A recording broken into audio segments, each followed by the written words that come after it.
आंग्ल इंग्लैंड और अमेरिका और फ्रांस और चीन और इटली में मुश्किल से एक जाकर के ईसा मसीह पैदा हुआ, एक कन्फ्यूशियस पैदा हुआ, एक लाओत्से पैदा हुआ, एक सुकरात पैदा हुआ। केवल 4 व्यक्ति पैदा हो सके। पूरा चीन में एक लाओत्से के अलावा कोई पैदा ही नहीं हो सका। पूरा यूनान में एक मेगस्थनीज के अलावा कोई पैदा ही नहीं हो सका।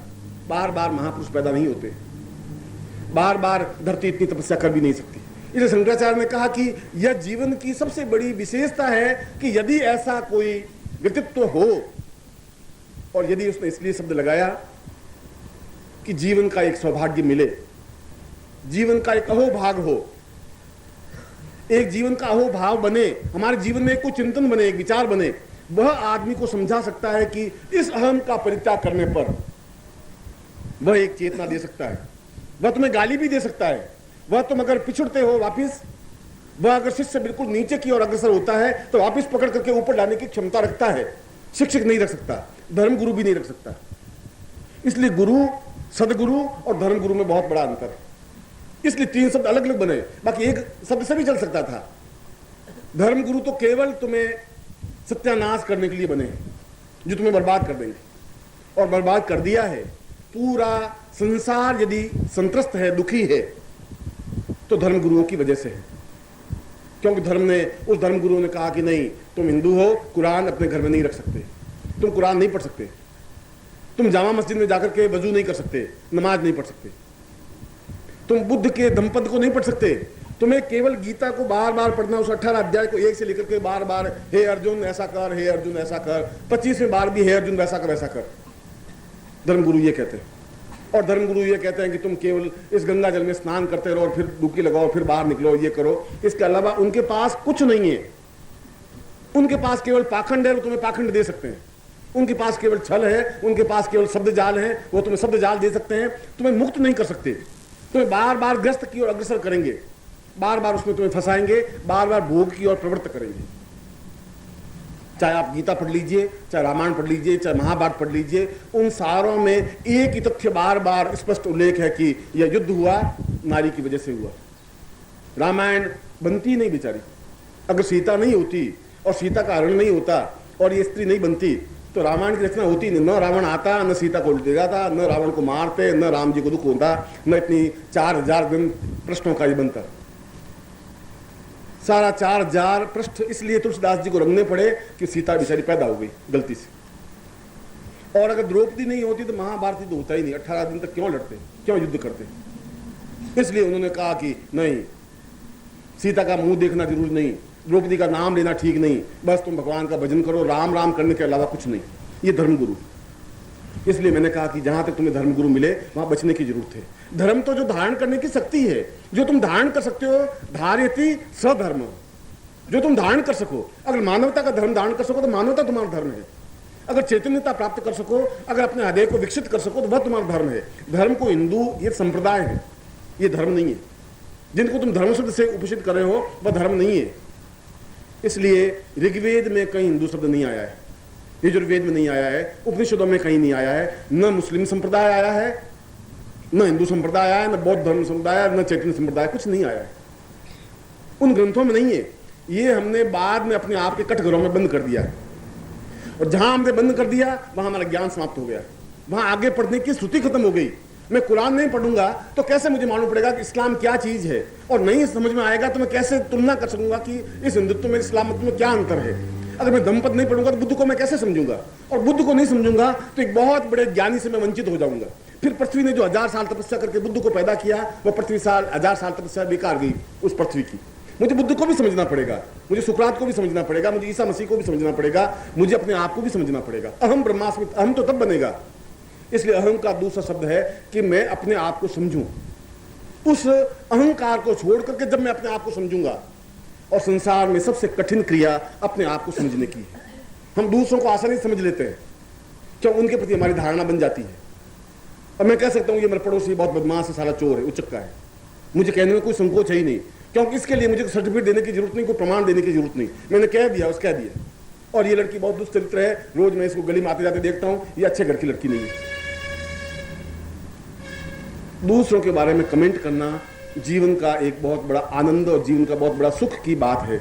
अपने आप को नहीं समझ सकते, और इसीलिए उस शंकराचार्य का अहम, उस अहम को छोड़ करके जब मैं अपने आप को समझने की कोशिश करूंगा और अपने आप को समझने की क्रिया के लिए पूर्ण ब्रह्मास्मि, अहम ब्रह्मास्मि, यहां अहम ब्रह्मास्मि कहते हुए शंकराचार्य ये नहीं कह रहे कि मैं बहुत घमंडी हूं। जब कृष्ण कह रहे हैं कि सर्वधर्मान परित्यज्य मामेकम शरणं व्रज, तो वहां कृष्ण को घमंडी नहीं है। अर्जुन को ये नहीं कह रहे तू सब छोड़ दे, मेरे पास आ जा। वो कह रहा है तेरे पास जो अहम है, जो कुछ छल है, झूठ है, कपट है, अगर मैंने तुझे यहां नहीं रोका तो तुम कौरवों की तरह वापस बन जाएगा। अगर मैंने तुम्हें यहां नहीं रोका तो तुम्हारा सारा ज्ञान, सारा चिंतन समाप्त हो जाएगा। जहां बुद्ध कह रहे हैं कि कुछ नहीं है जिंदगी में, अगर है तो मैं हूं, तो मुझे समझोगे तो तुम अपने आप जीवन को समझ लोगे। यहां बुद्ध का कोई घमंड नहीं बोल रहा है।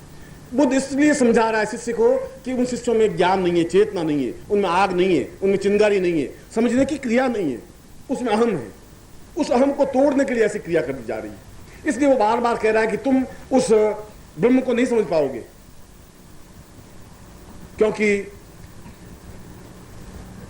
उस ब्रह्म में और ब्रह्म में बहुत बड़ा अंतर है ही नहीं। जहां ब्रह्म में पड़े वहां ब्रह्म समाप्त हो जाएगा। जहां अपने आप को हम समझेंगे नहीं वहां ब्रह्म को भी नहीं समझ सकेंगे। इसलिए जहां बुद्ध ये बात अपने धम्मपद में प्रारंभ में, जहां प्रारंभ की लाइन कह रही है, उनका आनंद, उनका प्रिय शिष्य का आनंद, अगर तुम्हें कुछ सीखना है, कुछ ज्ञान प्राप्त करना है, मेरे सारे जीवन का निचोड़ तुम्हें देखना है कि मैं जीवन में क्या था और क्या बना और कहां, तो तुम फिर मुझे, केवल मुझे समझो और कुछ समझने की जरूरत नहीं।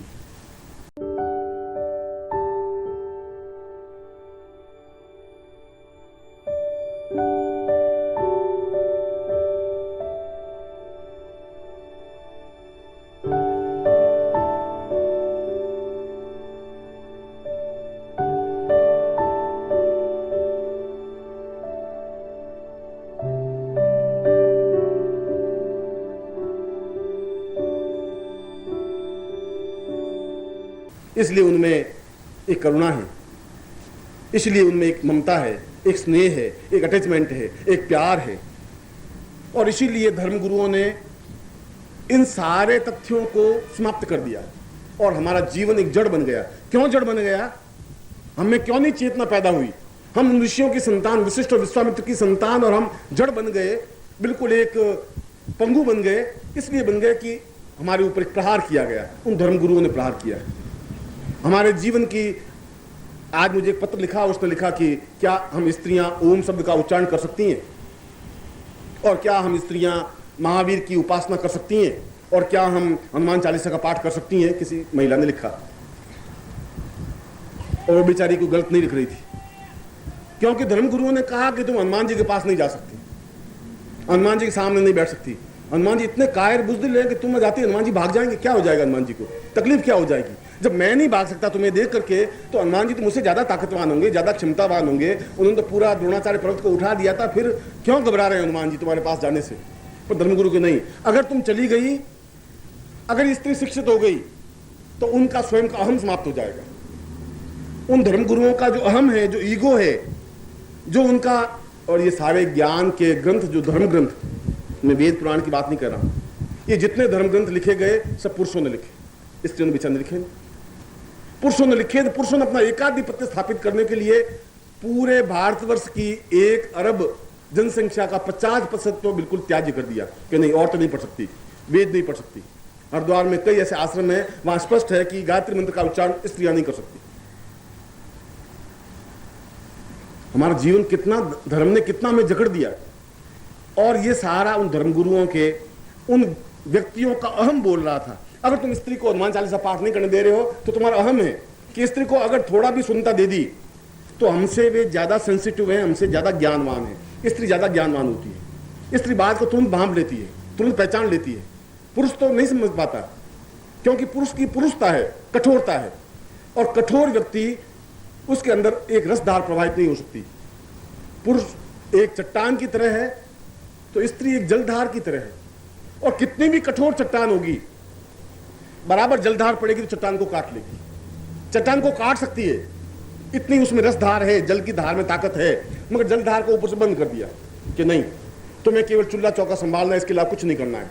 तुम्हें राम का नाम नहीं लेना है, तुम हनुमान जी का पाठ नहीं कर सकती, तुम राम जी का नाम नहीं ले सकती, तुम्हें पूजा पाठ करना नहीं है, तुम्हें उपासना नहीं करनी है, तुम्हें हनुमान चालीसा का पाठ नहीं करना है, तुम देवी इंकनी चामुंडा विचे नहीं जप सकती। और ये तुमने नहीं कहा, ये तुमसे 4000 साल पहले भी ऋषियों ने ऐसी बात कह दी, क्योंकि ऋषि पुरुष थे। ये उनके जीवन की विडंबना थी, ये जीवन की कमियां थी, ये जीवन की व्यवस्थाएं थी उनको। इसलिए हमारा धर्म शब्द बिल्कुल एक अलग चीज है, ज्ञान चेतना हमारी चीज अलग है। जहां शंकराचार्य कह रहे हैं कि ये हमारे जीवन की विडंबना है, और संन्यास जीवन की एक विडंबना थी, शंकराचार्य की लिमिटेशंस थी। शंकराचार्य ने जीवन का एक अद्वितीय पक्ष हमारे सामने रखा, पर जीवन का एक अंधकार पक्ष भी उनके सामने रहा कि उन्होंने अपने जीवन में स्त्रियों को शिष्य बनाया ही नहीं। इसलिए नहीं बनाया कि अगर स्त्रियों को शिष्य बना दिया गया तो अपने आप में मेरा संन्यास धर्म खंडित हो जाएगा। अपने आप को बचाने के लिए उन्होंने एक बहुत बड़े अभाव की, एक बहुत बड़ा चेतना समाप्त कर दी, एक ज्ञान का पुंज समाप्त कर दिया, एक बहुत बड़ा प्रवाह बंद कर दिया, और उसका परिणाम 2500 वर्षों तक भुगत रहे हैं। शंकराचार्य की न्यूनता थी। क्यों न्यूनता थी? शायद उनके जीवन में एक भावना, एक चिंतन आ गया कि सन्यासी स्त्रियों के हाथ का खाना नहीं खाते। उन्होंने नहीं खाया, स्त्रियों के हाथ का खाना नहीं खाया, हाथ से बना करके रोटी खाते थे। एक स्त्री रोटी बना के खिला दे, एक सन्यासी हाथ की रोटी खा ले, तो उसमें उस रोटी में क्या अंतर आ जाएगा? मैं शंकराचार्य को भी यही प्रश्न पूछ रहा हूं, क्या फर्क पड़ जाएगा? मगर ये उसके जीवन का ईगो था, एक अहम था, जहां मैं अहम शब्द बोल रहा हूं। इसलिए जब वहां बोल रहा है अहम ब्रह्मास्मि, तो ब्रह्म तक पहुंचने के लिए इस अहम को भी तोड़ना पड़ेगा।